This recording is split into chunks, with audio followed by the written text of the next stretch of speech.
Good morning. Good morning. So welcome to the class, my dear children. So in the last class we were discussing about the principles of inheritance and variation. In that chapter we have seen the basic concepts regarding variation, what is inheritance, what is the basis of heredity, all these things we have discussed in the previous session. So today we will be focusing only on one thing, that is the monohybrid cross. Monohybrid cross we will be discussing about. So before that, let me ask you one simple question. Who is regarded as the father of genetics? Dawat? Yes, very good. It is Gregor Johann Mendel, and we have seen his contributions in the field of genetics. So coming to the monohybrid cross, in order to explain that, I have brought a small activity chart for you. So I will be calling one among you and you will be filling this activity chart. So in the last class we have discussed what are the materials he has taken in order to find out the monohybrid cross. So in which plant he has done the experiment? Pisum sativum. Pisum sativum or the garden pea. So he has considered a tall plant and a short plant. A pure tall and a pure dwarf plant has been taken. That was the parents. From the parents we will be finding out the gametes. So here comes the gametes. Then here comes the cross. This will be our, yes, very good, F1 generation. That means Mendel has selected one a pure tall and pure dwarf plant.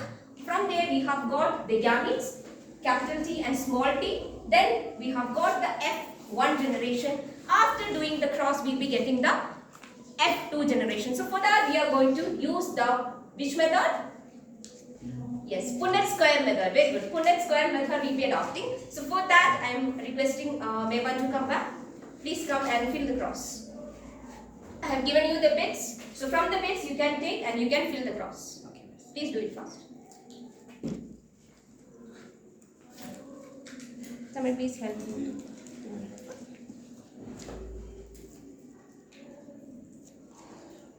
Okay. Now please.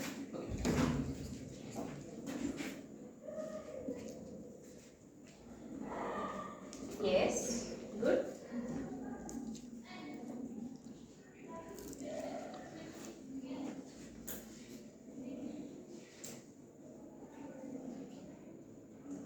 Okay.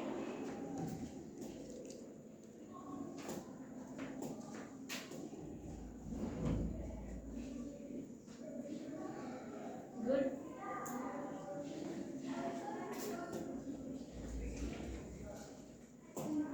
Okay, Mama, very good. Very good.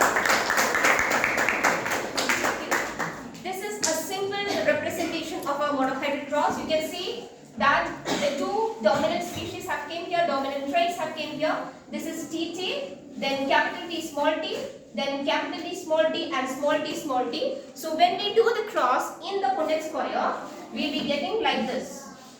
Capital T small t, capital T small t. So when we do the multiplication, the cross, it will come like this. So what is the ratio that we are getting? We are getting 1 pure tall is to 2 intermediate is to 1 pure dwarf. So always the ratio for a monohybrid cross will be 1 is to 2 is to 1. 1 pure variety is to 2 intermediate is to 1 pure dwarf. So this was the entire concept of the monohybrid cross. I hope you understood that. Yes. Okay, thank you so much.